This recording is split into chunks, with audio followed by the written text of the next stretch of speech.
আরে দাঁড়ান দাঁড়ান, ঘাস পাতা থেকে স্কিপ করে চলে যাচ্ছেন, পুরো রেসিপিটা তো আগে দেখে যান। তো আজকে আমি আপনাদের সাথে শেয়ার করছি ভেটকি পাতুরি, সেটা কুমড়ো পাতায়।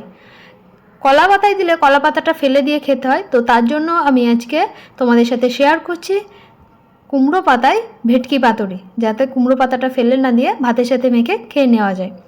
তো ভেটকি পাতুরি বানানোর জন্য আমি এখানে ভেটকি মাছগুলোকে ভালো করে বেছে ধুয়ে নিয়েছি, ছোটো ছোটো করে টুকরো করে নিয়েছি।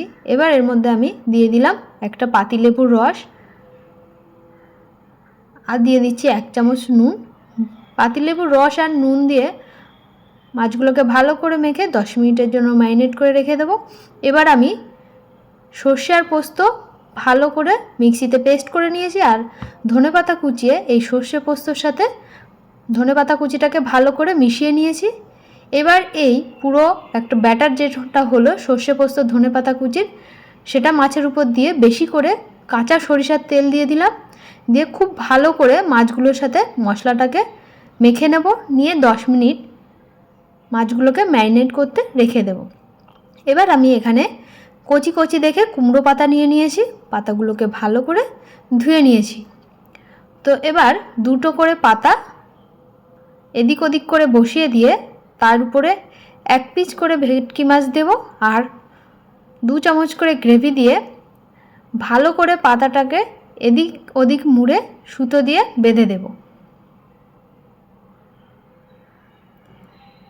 সব মাছগুলোকে আমি পাতার মধ্যে গ্রেভি আর মাছ দিয়ে ভালো করে মুড়ে সুতো দিয়ে বেঁধে নিয়েছি। এবার আমি গ্যাসে একটা প্যান বসিয়ে দিয়েছি, প্যানটা ভালো করে গরম করে নিয়ে তাতে দিয়ে দিলাম একটু সরিষা তেল। সরিষার তেলটা গরম হলে পাতায় মোড়া মাছগুলোকে আমি তেলের মধ্যে ছেড়ে দেব। এই মুহূর্তে আমি গ্যাসের ফ্লেমটা লো টু মিডিয়ামে রেখে দেবো। 10 মিনিটের জন্য ঢাকা দিয়ে দিলাম, 10 থেকে 15 মিনিট মাছগুলোকে ঢাকা দিয়ে ঢাকনাটা খুলে একটু পাল্টে দেব।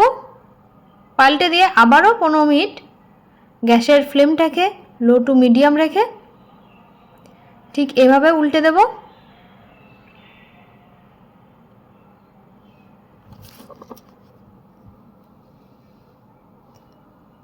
তো এভাবে উল্টে পাল্টে ভালো করে মাছগুলোকে ভেজে নিয়ে তৈরি হয়ে যাবে ভেটকি পাতুরি। আমি আপনাদের সাথে একটা পাতা খুলে দেখাচ্ছি, দেখো ঠিক এরকম দেখতে হয়েছে।